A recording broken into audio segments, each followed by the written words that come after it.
99 வகையான பூக்களினுடைய பெயர்கள் இடம்பெற்ற நூல் எது அப்படின்னா குறிஞ்சிப்பாட்டு தான். 10 பாட்டு நூல்களில் அற்புதமான ஒரு நூல். ஏன்னா குறிஞ்சினாலே கபிலர்களால் பாடப்பட்டதாக இருக்கும்.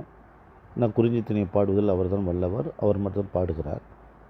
ஆரிய அரசன் பிரகத்தனுக்கு தமிழ் அறிவுறுத்த கபிலரால் பாடக்கூடிய ஒரு 10 பாட்டு தான் அந்த குறிஞ்சி பாட்டுங்கிறது.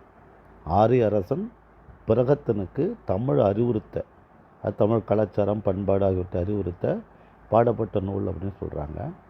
99 வகையான மலர்களை பற்றி தோழி தலைவனுடைய பெற்றோராகிய நற்றாயிடம் சொல்லக்கூடிய அறத்தோடு நிற்றல் என்கிற துறையின் கீழ் வரக்கூடிய ஒரு நூல் அது. அதேபோல் முல்லைப்பாட்டு அப்படிங்கிறது 10 பாட்டு நூல்களிலேயே ரொம்ப சிறிய நூல். 103 அடிகளை கொண்டது. நப்பூதனார் பாடியது. அதில் பரிபாடல் பார்த்திங்கனாக்கா இது 8 தொகை நூல். 8 தொகை நூலில் அகமும் புறமும் கலந்த ஒரு நூல் என்ன அப்படின்னா பரிபாடல்.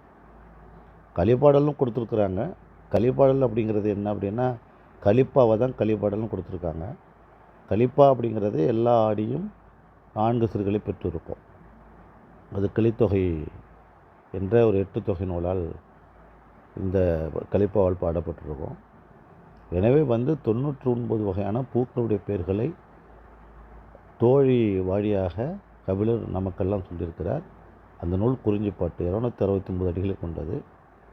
ஆரிய அரசன் பிரகத்தனுக்கு தமிழ் அறிவுறுத்த கபிலரால் பாடிய ஒரு அற்புதமான 8 தொகை நூல் அது. இதை போன்ற இலக்கியங்களையும் நீங்கள் நன்றாக பயிற்சி எடுத்துக்கொள்ளுங்கள். நிச்சயமாக வெற்றி பெறலாம். நன்றி, வணக்கம்.